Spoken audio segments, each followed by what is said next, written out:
podcasting from sunny Phoenix, Arizona. Welcome to Tips for Tour Operators, your podcast for growth hacks, marketing tips, and actionable insights from leading experts in the tourism industry.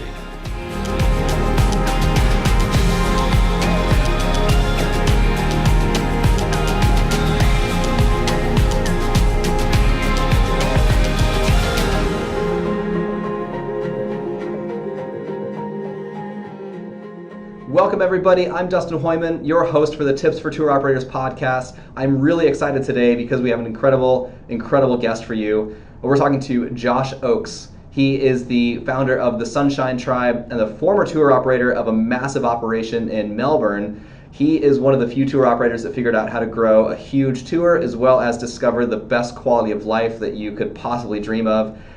During our podcast, he's going to be broadcasting live from I think he's in Ibiza, Spain right now, which is incredible. He shares his tips for how he grew his tour, as well as how he figured out a way to be able to travel, enjoy his life, enjoy his family, while also running a massive operation. As the Sunsine Tribe, he helps other tour operators do the same thing. This one's an incredible story. Check it out. Here we go. Josh, thank you so much for joining the Tips for Tour Operators podcast. To get started, tell me a little bit about yourself. Dustin, real pleasure to be here as well. Thanks for having me. The Sunsine Tribe. So is a business that we launched a few months ago, actually, and our focus is to help tour and activity operators, small tourism businesses, travel professionals around the globe achieve really amazing results in their business and create an awesome life for themselves at the same time. Yeah, that sounds really great. And for those of you listening on audio, Josh and I are on a webcam here, so I can see where you're at. I mean, it looks like a beautiful day. Where are you right now? Ibiza, Dustin. It's if you're not familiar with it, the Balearic Islands, just off the east coast of Spain. And look, Ibiza. I'm sure you've all heard of it as a bit of a party island. It's got I come out here every year with my family. I've got two young girls, 3 and 5, and we have spending our summers out here. Probably for the last 6 or 7 years, actually. Oh, wow. Yeah, sort of chasing the sun, avoiding the Melbourne winter, and just a place we've come to love and see it as a third home. Oh, wow, that's really great. So this is a place that you both work and play in. It sounds like every year. Yeah, it is. There's not as much playing as there was once upon a time, but no, look, it's a beautiful island. It's really authentic. The weather's fantastic. The beaches are stunning, and we've just come to love it. And we head back here when the weather starts to cool down in Melbourne and spend the summer out here. So it's life as usual. The girls go to a nice little farm school down the road and speak Spanish. We spend the afternoons on the beach, and obviously, life involves everything that the day to day would, I guess, in other places. But the sky's bluer. I mean, it sounds like you've created a really amazing life for yourself as far as being able to travel, work in different locations. How did that come about? How did you get started on that path? Good question. I guess we'll get into a little later. We are former tour operators from Melbourne, Australia. But I guess a number of years ago we got really clear on what we wanted our life to look like. Mm-hmm. And I guess one of the reasons we got into the tourism industry in the first place was through our love of travel and our love of experiences. And for a long time, we've always brought it back to our why and tried to get really clear on what we wanted our life to look like and how we were going to fill it with all of the things that we loved in life. And one of those was to spend time exploring and living in different places. So we worked very hard to set our life up to be able to do that. And that's what we've done. We're lovers of sun. We seem to follow it around the world year after year, and that was always really important to us. Lifestyle living a certain type of sun-filled existence was really important, and that's what we set as one of our major goals for our business and for the life that we were creating with it. Yeah, that's really great. And we talked earlier, you mentioned it wasn't always that way. It took a little bit of work. So can you share a little bit of the beginning of that story and what led you into starting that tour and some of the challenges that you saw as a tour operator? Yeah, absolutely. Well, I'll try to give you the condensed version. We back in 2007, my wife and I started a day tour company in Melbourne, Australia, our hometown.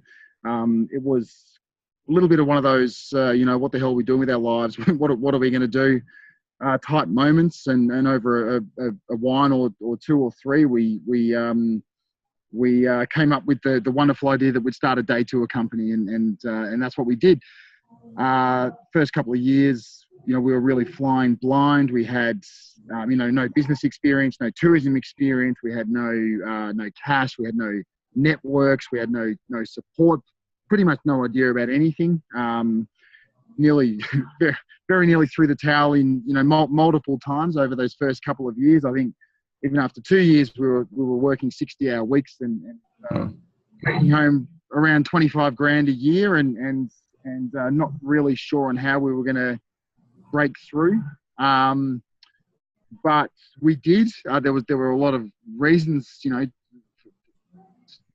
for the fact that we did. But I guess fast forwarding from that point, we managed to turn that idea and that little business into a multi 7-figure business.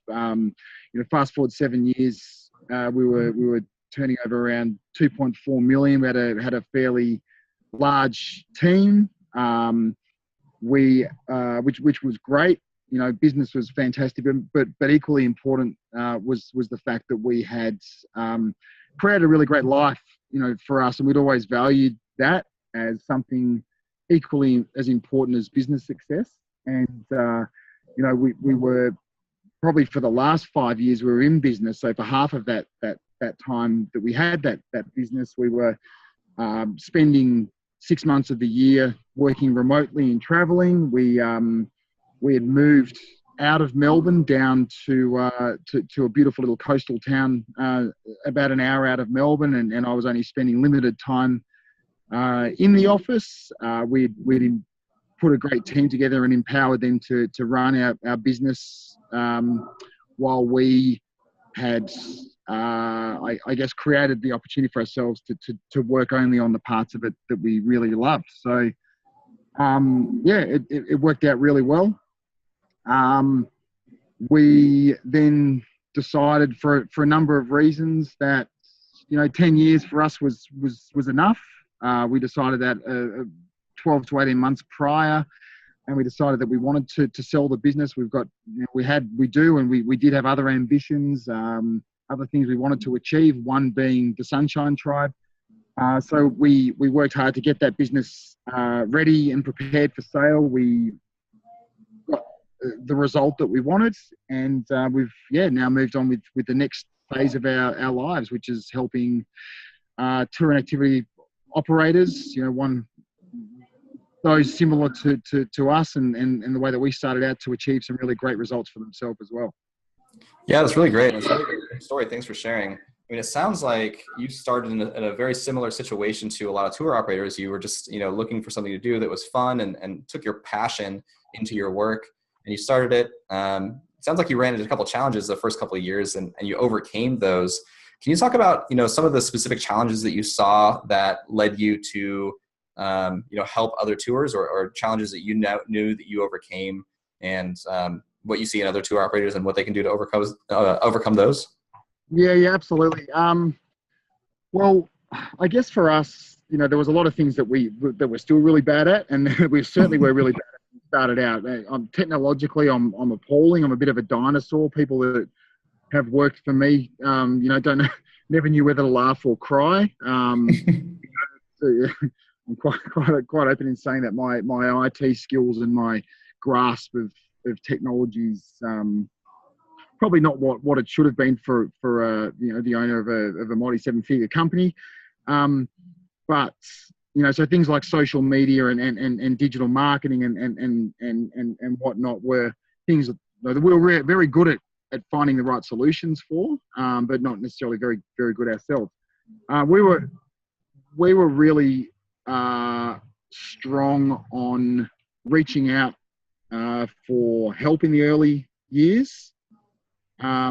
And also, I think building really great relationships were two of those really key areas that perhaps, that defined our business, but also I see that other operators potentially find challenging or don't do so well. Okay, yeah, that makes sense. In the beginning, you mentioned that you had to take a step back and reassess the reasons you were doing what you were doing. So let's just start there. Why did you have to reassess your why? And explain what your why is, so everybody understands. Well, my why, yeah, I guess for us, it's always just really helped in plan our pathway to really drill down and ask yourself why you're actually doing all of these things. Why are you wanting to start this business? Is it because you're passionate about, food or wine, or are you passionate about business, or do you want it to enable you to live a certain type of lifestyle? Are you doing it because you want more flexibility? Are you doing it because you want more time with your family? Why exactly are you harboring this desire to go out and do what you're planning to do? I thought that was really, really important, and it helped us a lot from the very first day in business to ask ourselves and to know the answers to those questions. Because I guess in many things, in many aspects of life, people just things just flow without people, and you find yourself in a place that you're not quite sure how you got there or why you got there, and you just better hope it's where you wanted to be. So for us, we always found that really valuable. Things like articulating or putting down on paper your dream day. What exactly does your dream day entail? Is it sleeping late, going for a walk, and with the dog? Is it being able to to take the kids to school? Is it whatever it is? How do you want your life to look? And to really get as specific as possible. And that's another thing that we were from the very beginning, even though there was the pull to just go, build, work, improve. But we always forced ourselves to actually take that time, even from the very beginning, sacrifice that time to take a step back and ask ourselves, where we were going, why we wanted to get there, and what was our motivation for doing so. Sure. So I'll just reiterate, make sure I got it okay, and make sure our listeners have it. Basically, you need to figure out, what you want in life. What is your purpose for doing? And then, as I'm assuming that's kind of what pushes you through, because anytime you're in business, running a tour, times are going to get hard. Is that something that helps you push through that because you have an end goal at sight? 100%. Yeah, without a doubt. So it all ties in, goal setting, having a clear vision, and also understanding why you're wanting to do what you're doing. And everyone has different motivations. Trying to really get to the root of those motivations for doing that is really important. I mean, through that, I learned a lot about myself. What my passions really were, and what I wanted to achieve out of running my own business. I was able to find the answers to that, and that really helped me so many ways. It helped me to be able to obviously there's you need to be flexible, and like you can have a vision for a life, and then hello baby, hello children. Obviously that goes out the window, but with your business, it really allows me to work towards with real laser focus of getting to a point where I could just do the things within that business that I really enjoy doing, rather than all the other stuff. Sure. And that leads into, going back to the Sunshine Tribe, you basically created this whole process you called a blueprint to help tours walk through steps it takes in order to get to that 7-figure number that you achieved. And I believe that, figure out your why is step number 1. Can you explain why that is step number 1? Well, I think it's a really good foundation. Yeah, look, it's one of the pieces of content that we've created recently on, for the Sunshine Tribe. But I think it's a really valuable one for anyone who harbours the ambition to go and do something within this industry that we all love so much, or for someone who has started a business within that industry at some point, very recently, even quite some time ago, and are just a bit lost and a bit overwhelmed and a bit confused, and maybe stripping it back and taking 1, 2, or 5 steps back and trying to really get clear on what they're wanting to achieve from both a business and from their life as well. So getting really crystal clear on your why for me is certainly, when others want to go and build a website and print a business, get a fancy business card, I think there's a lot of steps before that. And the first one is really honing in on why you want to do what you want to do, what you want to achieve out of it. Sure, that sounds great. So I'd like to walk through a couple of those steps from that process. I think you've got, how many steps are in your whole blueprint?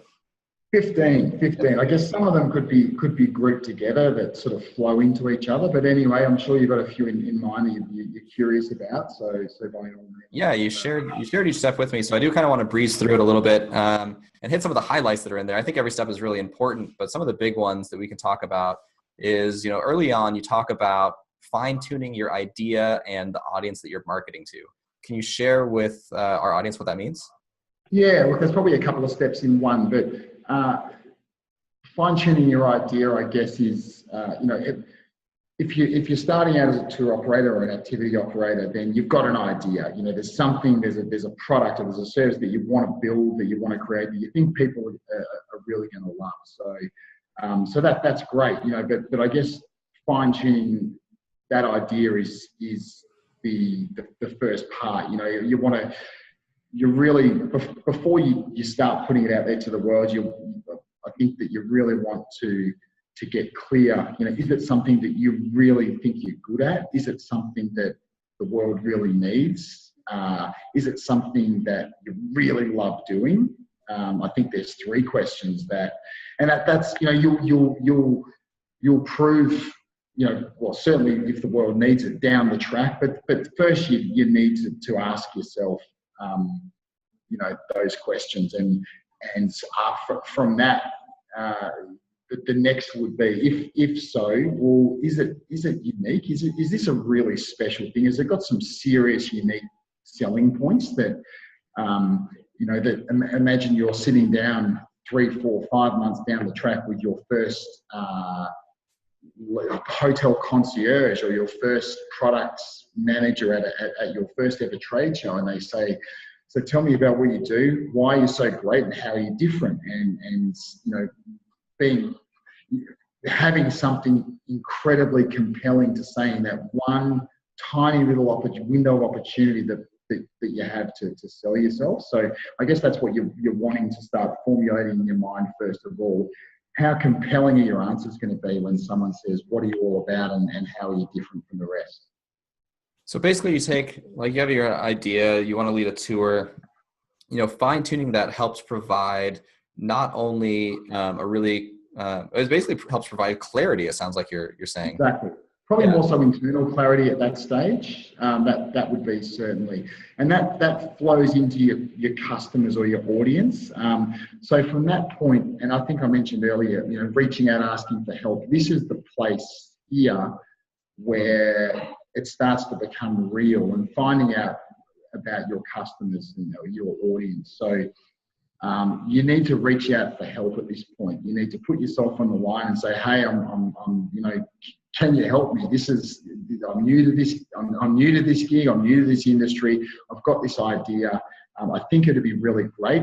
And this is where you need to reach out to people that you don't reach out to your mate round the corner or Bob across the street who are going to say, oh yeah, I think that's terrible, I think that's great. Well, it means nothing from them. But reach out to people who are qualified to give you really great quality advice and opinion. So you're reaching out to tourism organisations, you're reaching out to, let's take my example, for example, as a case study, reaching out to Tourism Australia, you'd be reaching out to your state tourism organisation. Visit Victoria, the Australian Tourism Export Council, ATEC. There's what was in my day the Melbourne Convention Bureau. There's also regional tourism organisations for every region that you might be running or planning on running or an activity or a tour in. So asking these people, this is my idea, what do you think about it? Who do you think would appeal to it? Who do you think my market might be? And, these people are certainly invested in your success. That these organisations improve through getting more quality experiences within these regions. So these are people who have experienced great product, they understand their regions, they understand the needs, what the surplus amounts, the lack of, so all these things, and they'll give you some really great feedback on what they think of your idea and who they think your idea might appeal to. Others might be fellow tour operators, might be, perhaps non-competing tour operators within your region, or it might be very similar styles of tours or activities in other parts of the country or the world, for that matter, to talk about what they offer and who their customers are and how what they think of your idea. It's a beautiful industry, and I've always found that it's an industry of sharers and helpers, and there's the mentality is, for me, and from what I've generally experienced, has been there's enough to go around for everyone. So people are very forthcoming and people are very helpful. So reaching out to other operators is something I strongly recommend. Hotel concierges, again, people who understand specific markets, domestic and international markets, and specific interests, and they might be curious to know and have some thoughts on who they feel might enjoy what you're planning to create. So there's a whole range of different avenues and sources that you might go to for that advice, to really kind of get into dig down and try to understand who might enjoy what you're planning to create. And from there, that once that takes shape, once you start to get pretty clear that you've got a great idea, it's got some great selling points, it's got some, it's something that you love, you're passionate about, etc., etc. You've got some really great feedback on who you feel your market or your customer is going to be. That's the time you need to start reaching out to that target market, to that prospective customer, and you need to engage with them. You need to find them, and again, there's various sources. Both there's places that they'll hang out both online and in the real world. You need to find a way into that market and find out what they think about your product or what they would like to see in a product. So that's where the research, your detective hat really gets put on, and you need to engage. You need to find out intricate details about what those markets expect out of a quality experience. Let's say, for example, an experience that might appeal to a Singaporean visitor. Well, if you're going to be successful, you're going to find out. It's going to be critical for you to find out intimate details of the types of things that they love doing and the components of them, those things that appeal to them.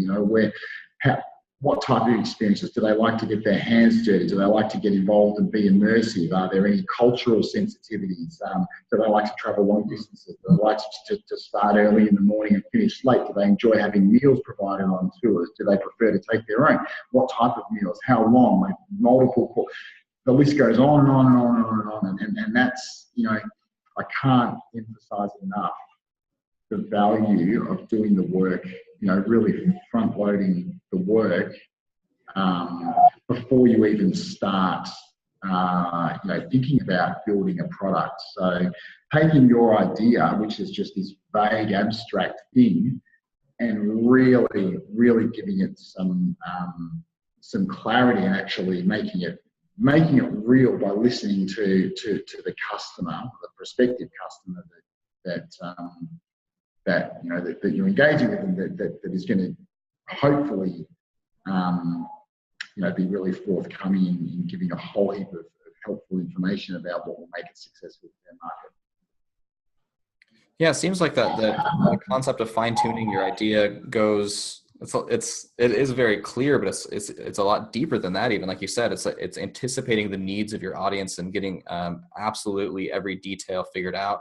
You know, one of the items that I never considered is like you mentioned, the food. You know, do they expect a meal on the tour, or do they expect to bring their own? You know, that's something that can make a tour, and especially in the age of reviews, if you don't have that figured out, you're going to figure it out on a bad TripAdvisor review, which could, you know, end up severely impacting your business. Does that sound about right? Well, 100%. And also, once you get to the point where you start getting really good at your research, I mean, you know, and you are able to really dig into those individual markets and understand their own, you know, needs and interests and idiosyncrasies and cultural aspects and whatnot. Well, if you can then have success with a product in one market, and then do the requisite research to be confident that the product will be well received in another market, well, if you can then tweak that product for that second market, you can double your business effectively. Mm-hmm. You know, just by building a product that appeals to the Indian market and the Chinese market, and possibly even the North American market, just by giving it some really well thought out, well researched tweaks, your business can be more doubled or tripled effectively. Yeah, anytime I can hear your business can be doubled or tripled, you know, that makes me excited. I love hearing that. So you kind of dabbled in a little bit, possibly, you know, testing your product. You know, you kind of hinted that in what you just said. How can someone actually do that? You know, they've done the research, they figured out the details, they want to see whether or not it actually flies. You know, how can someone actually, you know, put it through a trial run? Yeah, that's the part. I mean, I guess what we've done is just from the research phase, we've then gone ahead and built the product. So we've created the product, and that's obviously when you've literally mapped it out, you've found your suppliers, you know, et cetera, et cetera, et cetera. But obviously we can't cover every part of the blueprint. But so once you've based on the research you've done, you've created the product, then you really need to test it. You need to road test it, and that's where you start giving away. Well, I guess not giving away is the way to describe it.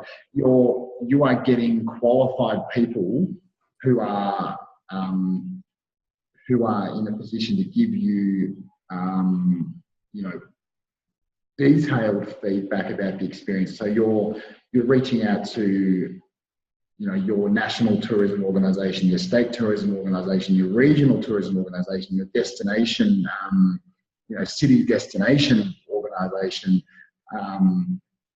your, you know, et cetera, all of these people, and hopefully getting, you know, some of the product or the familiarizations team to experience, the market coordinators who work in those organisations for different international markets, getting them on your tour to literally road test it in detail as it would be experienced by a customer, and they will then willingly give you absolute detailed, possibly wonderful, possibly brutal feedback on what you still need to do to make it the product the best it can possibly be. So these are the people that will certainly do that.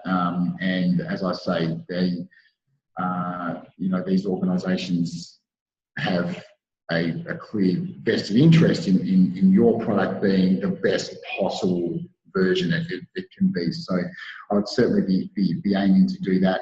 And there's probably a few that I missed, but I'm sure you get the idea. Also, things like getting offering a familiarization trip to a range of hotel concierges from 15 of the key hotels within your city or region, to get them along as well to experience that product, as they'll be frontline in selling it in their hotel, hopefully in the not too distant future. So you need to get these people on board, not only to promote it and get word out as to how wonderful the experience is, but also to provide that next level of critique on making it the best possible version you can. Sure, yeah, that's really helpful advice. So basically, you've ironed out your details, and then you reach out to the different DMOs and hotel concierges. Now you mentioned you're going to reach out to them when you're ironing out the details. So are you going to be talking to them multiple times? Do you call them up and just say, hey, I've got this idea, what do you think? And then call them up later and say, hey, I've got this idea, and come out and try it out? Or is it all in one? How does that kind of look as you're building those relationships? You know what, I guess those words that you just mentioned there are the key, building the relationship. So never pretend to be something. Hey, I'm new to this, I'm creating this, you're not 5 years in, you haven't got this wonderful thing, you're aiming to create it. But people in this world, they like to be taken along for the journey. That's where loyalty is built. So absolutely, you keep reaching out, you keep receiving feedback, you act on that feedback, you go back and you tell them how you've improved it, and possibly ask them to experience again. So that's exactly what I feel. Hey, there's no shame in being the most annoying person in the city. I was the most annoying person in the city for years. For that reason, oh God, it's Josh again. Because I wanted to involve as many people in the process as I possibly could, so that I could get their feedback. I could then involve them in the process. I could go back and show them I was listening. And people enjoy feeling important as well, and offering really great advice that's acted upon. It makes people feel good. So that's I would involve them in the process, absolutely. But I think what you were getting at before about the free trips, hosting your familiarization trips, well, that comes at this point when you're not so when you're getting your industry colleagues to provide feedback and road testing the product, once that's done, then and only then is the time when really you should be, to be honest, for me, choosing that business name, printing those business cards, building that website, distributing that brochure. That's the time to focus on those things that just aren't important until that time. Once that's done, that is when you need to get your prospective customers to experience what is now the finished product. So you want to be getting travel agents and various partners that are going to be selling your trips. So that's local Australian travel agents who deal in your country, who deal with international markets, inbound tour operators, travel wholesalers. You're not asking for feedback or advice at this point. You're just saying, check out what I've got, and it's a finished product, and it's amazing, and your clients are going to love it. So that's if you're going to be, if you've got your budget, that is at this point where you're going to have the most impact, and that is having your partners experience what you've built, and that's the first step in that relationship building that I mentioned a little earlier. Okay, that makes sense. So basically, you're not hosting your familiarization trips until you have the final product figured out. You've gone through all these steps. Of course, there's a lot more in your blueprint when I looked at it than what we're talking about today. But as you go through those process, at the final product stage, that's when you start hosting those trips. That's right? Yeah. Okay. Yeah, absolutely. Okay, great. One of the things that we talked quite a bit about, and I think this is later on, but I think this is a good part to talk about it. So we might be skipping around some steps a little bit here, but building those relationships. Yeah. So building those relationships, that's something that you had mentioned when you started your tour. It was just vastly important for you. How does someone go about, just calling people? You said you shouldn't be afraid to be the most annoying person. Is that what you do? You just call people out of the blue? Do you send emails? How do you build those relationships? Well, you've got to chip away. Look, I think you talked earlier about some of the mistakes. Well, not necessarily mistakes that tour operators make. And I wouldn't call them mistakes, but I would talk about how I do things differently. I think from what I see, there is for tour operators that are relatively new products or new to the industry, they place a great importance on OTA, online travel agents, and they just want to get their products slapped up onto as many platforms as they possibly can. I guess the mentality is, highly regarded platform, multiple platforms, surely that's going to translate into a lot of bookings. May or may not. For me, that wasn't the direction and the focus that we took. And I think, if I was offering some advice to any tour operators that were at some point on their journey, and possibly relatively, early on, early into their journey, it would be to really think big and do the work and to identify the partners that they feel they want to work with. And by that, and again, you need to reach out and you need to ask questions, and you start with those tourism organisations. That is a place to start. Something along the lines of, hey, this is what I've got. Who should I be working with? My product is a perfect fit for the North American market, or the Singaporean market, or the domestic market. Whatever it may be, and I've ascertained that. I've done the work to identify that. I've created the product so that I believe they are my audience. Now, where do these people book? Who do they book through? Who are the key operators? Who are the key agents? The key ITOs, the key wholesalers that service these markets? And you should be aiming to get a really detailed list of, let's call it the top 20 or maybe the top 50 partners that you think that you should be working with 5 years from now. And that should be your objective, and the type of information you should be able to get about these partners. If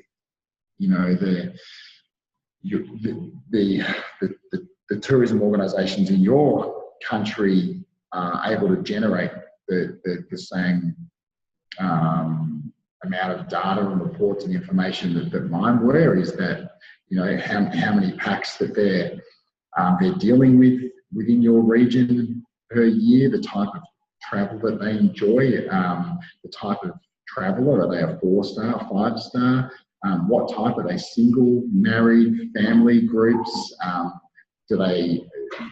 what do they enjoy doing on their trips, and details, like the product manager's contact details. So you can create and compile a really good wish list of companies that you want to be working with. I think anyone should be really thinking big and saying 2 years from now or 5 years from now, I want to be working with 15 of those 20 companies. I want to be their go-to in my region, and based on the information I'm looking at about this company, they could possibly be generating me $100,000-$200,000 a year in revenue, based on what I'm seeing about the numbers of customers that they're sending into my region. So I'd be wanting to. We grew our company to revenue of $2.5 million annually. Some of the partners that we had in our business were generating $300,000, $250,000, $220,000, $190,000 a year in revenue. That's a lot of private day tours. We didn't do scheduled tours. We did small group private tours. Many of our clients were couples and families of 4, you know, so that's, and when I drew my wish list or my target list up of partners that I wanted to work with, that I thought one day might be able to generate that kind of, you know, revenue for us, I was one man with the company that I owned had one second-hand Toyota touring van and one tour guide, yours truly, you know, and it didn't stop me. I said, you know, why shouldn't they work with me? I've got a great product. I've got a plan to grow. I've got a plan to scale. I'll start small. I'll chip away, and it does take chipping away. I mean, some of these companies, you know, that you might meet at that first trade show or that first opportunity they give you when you're banging on the door constantly to get into their office and just introduce yourself and introduce what you do. And they say, well, look, Josh, you know, it sounds like you're pretty switched on and, you know, it looks like you've got a good product. You need to be prepared to chip away. These accounts, it may take 1, 2, 3 or 4 years for you to actually ever see $1 in revenue from these companies, and you just need to be prepared that that's the way it is. What they'll do is they'll sit you over there and say, well, that's great, as I was saying earlier. It looks like you're pretty switched on and you've got a great product, but we've actually got someone that we're using in this destination at the moment, but we'll sit you over here and we'll check in on you in 12 months if you're still around, you know, because that's the other thing. Change is costly and expensive, and people don't like change. People don't like changing their suppliers unless they're forced to. So, but if you keep knocking on the door and if you've got a great product, eventually you'll break through. And when you break through in 1 or 2, it's very easy for the floodgates to open, you know.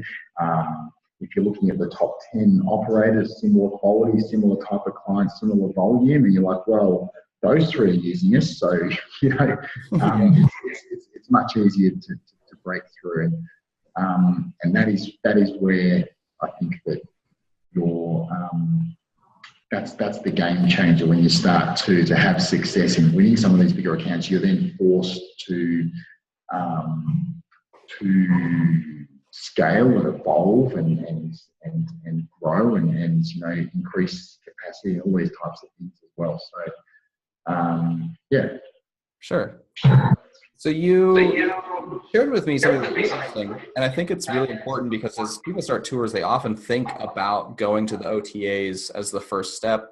And I think you shared with me that you built, you know, almost a $2.5 million business without having to be on Viator or Expedia.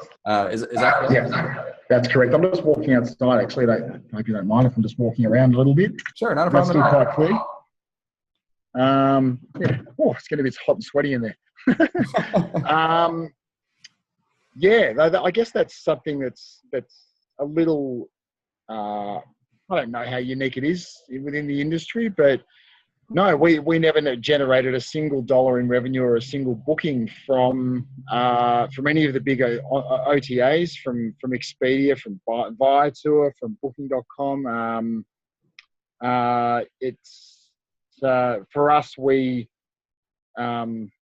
not that we were opposed to it. I've just always I believe that our focus should be on you know, finding the right partners, doing the work, digging in, putting your detective hat on, and identifying who is right for your product, who's the perfect fit for what you do. And it's just common sense to me in human nature. When you find those partners, you say, look, I've identified that I'm perfect for you for a whole range of reasons. This is what I know about your business. And this is why I think we'd be right for each other. And I think, you know, that is the opportunity for success there is far greater rather than identifying partners that have large platforms. But the bottom line is, I mean, how do you build relationships, great relationships with an organization that they don't really know you, they don't know your product, they don't know your team, they don't know your tour guides, the vehicles they probably don't really know what their clients are saying about you. I think success comes is more sustainable and comes faster by identifying, you know, the right people to work with.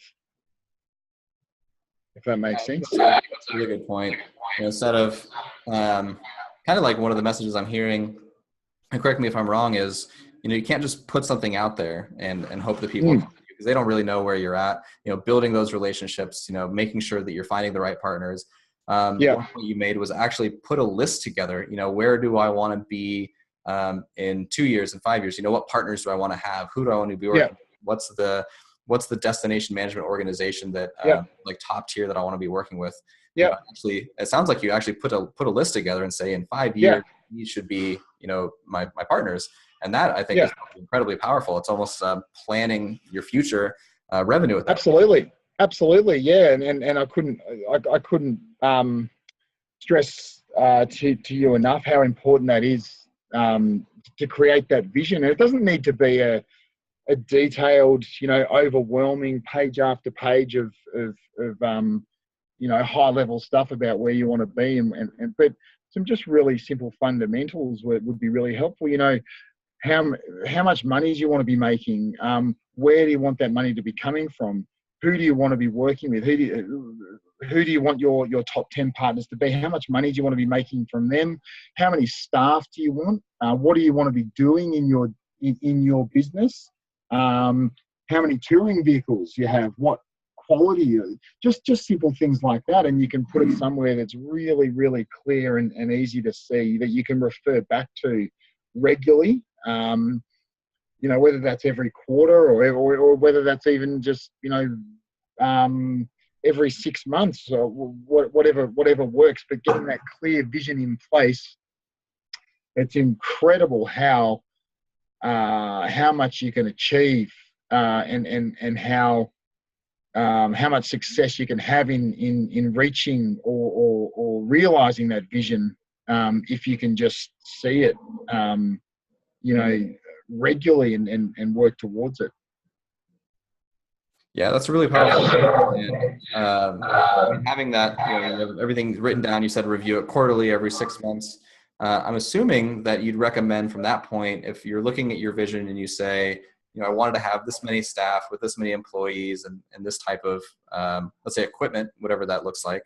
And after 6 months, you look at it, you can say, you know, am I on track towards those goals, or am I off track towards those goals? And then you can make business decisions to further align with that. Does that sound about, you know, right? As far Absolutely. And it doesn't need to be pie in the sky thing. It's got to be achievable stuff as well. But and that comes down to, you know, to really thinking carefully about that list. Well, let's start with that list and those partners, and making sure that you've really done your homework and you know that they're perfect for you. Like, they absolutely should be using. There's just no one better. Well, you know, there's no better fit, you know, and there is just no conceivable reason why they shouldn't be using it. And with that as well, I guess it spurs you on, because you know, frankly, like in this industry, you want to be the only, or you want to be the best. You want to be the best at what you do, or you want to be the only one doing what you're doing. Probably a bit of both as well. So, you know, that really spurs you on as well. Like, you know, if you are absolutely convinced that you are the very best in your corner of the world at what you do, and there is just no reason that they shouldn't be using you, then that spurs you on, and that message will eventually land, and opportunities will present themselves. That's incredibly powerful. I can actually hear the passion in your voice as you're talking right now, and how important this is just to you to share this message. And it seems like, I mean, when we talked before, you know, you've gone through all these trials and tribulations, and you've gone through this process and figured all these things out, and that you're sharing all this information with other people, and the passion behind your voice. I mean, as you're just saying that is so powerful to me. And just hearing, you know, having all those things figured out can, you know, at least, you know, your vision can just be so powerful. I mean, I can hear it in your voice. Well, I really enjoyed that stuff. I mean, that was, for me, to be honest, it was that aspect of business was my real passion probably more so than any part of what I did. I'm very, very passionate about where I'm from, and I'm very passionate about tourism and travel and delivering great tours. But it was really, I guess, drilling down and being able to kind of get some clarity around these key these key components that are involved in getting you to where you want to get to. That's what I am really passionate about. Yeah, that's incredible. So I kind of want to wrap things up here a little bit, but I want to review a couple of the highlights that we talked about. Basically, step one you had mentioned was, fine tune your why, or I'm sorry, figure out your why. Why are you doing these things?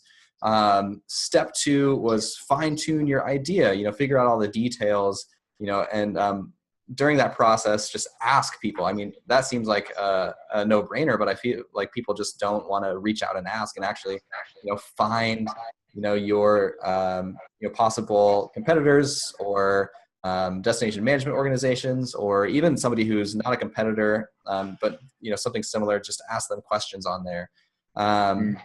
Or if they do, if they are, they're either they're asking the wrong questions or they're asking the wrong people. Okay. And that's equally as damaging and equally as important as not asking any questions at all. So by that I mean, people often ask questions hoping to, elicit a certain answer, rather than just be open, be transparent. Hey, I'd love to, love to know what you think about this, rather than, isn't it so that, or don't you think that this is, just to really be open. Hey, what do you think about this? I'm new to this game, give it to me, tell me about it. I'd love to know what you got to say. I'm all about improving it. So, but also, making sure that, people can validate ideas seemingly very easily just by asking the wrong people. And I mentioned earlier, there's no point asking your neighbor Bob across the street what he thinks about your your idea for a pogo stick tour of he'll probably think it's great or rubbish, and it means nothing if it is or isn't, because he's not your market. So making sure that you're asking the right people qualified to really give you feedback that you value, and just asking open, honest, transparent questions. Yeah, that's a valid point. Thanks for stopping me there, because I think that's really important, asking the right people the right questions and not just proving your point. I think we all have a tendency to do that a little bit. You ask a question to validate your belief versus actual get feedback. Exactly. Yeah. You also mentioned, what's the vision, putting together, your plan of where you're going, not only the organizations you're working with or the partners that you're working with, but even down to the number of staff, your revenue, what type of equipment you have. I think that's really incredible too. Yeah, absolutely. And really also your vision for yourself and your life and your lifestyle and what you want your life to look like, because there's no point, making 10 million bucks and working yourself into an early grave, or being frustrated that you never, have an opportunity to do the things in life that you really want to do. I found for us that we were more successful when we really focused on doing the things in that we really, really loved, and setting our business up to allow us to do those things. You need to be bold, and you need to empower people. You need to let go. You need to relinquish control. All those things that are really hard for people to do with their business. But those things go into your vision as well. What exactly? How much do you want to work? Where do you want to work? When do you want to work? What do you want to be doing? Where do you want to be living? All these kind of things that are so equally as important as business objectives. That really, really need to be addressed. Yeah, that's incredible. Now, we covered just a couple steps here in your blueprint. I think we only covered really about four out of the 15. But where can people find this full blueprint that you've written? Yeah, thanks for asking. So over at thesunshinetribe.com, so that's THE, thesunshinetribe.com, and it'll be very easy to find. There's an opt-in, I think on the homepage, or many other opportunities throughout the site, just to download that free, what we call our idea to 7-figure blueprint. So please head over there, download it. There's plenty of other great content on the site as well, and leave us a note. We'd love to know what you think about the content, and also, more importantly, what you are struggling with, what we could provide you by way of content to help you, achieve the sort of goals that you want to achieve. Yeah, that sounds great. So if somebody wanted to reach out to you directly, either to, ask questions, provide feedback, or maybe even hire you to help, what's the best place for people to, where's the best place for people to find you? Sure. Hello at thesunshinetribe.com, Dustin. Hello at thesunshinetribe.com. So go ahead and email hello@thesunshinetribe.com. Get the 15-step blueprint at thesunshinetribe.com. Josh, this has been incredibly valuable, and I think that you embody your success in a way that's incredible. We've talked a lot today, and just seeing that you've achieved these goals and these visions that you laid out, I think is incredibly inspiring. And I hope that a lot of people figure out how to do similar things that you've done. Well, I hope so too, Dustin. We're on a mission to help as many as we can. And look, I've really enjoyed the chat as well, mate. Great. Thanks so much. Cheers. Talk soon. Bye-bye.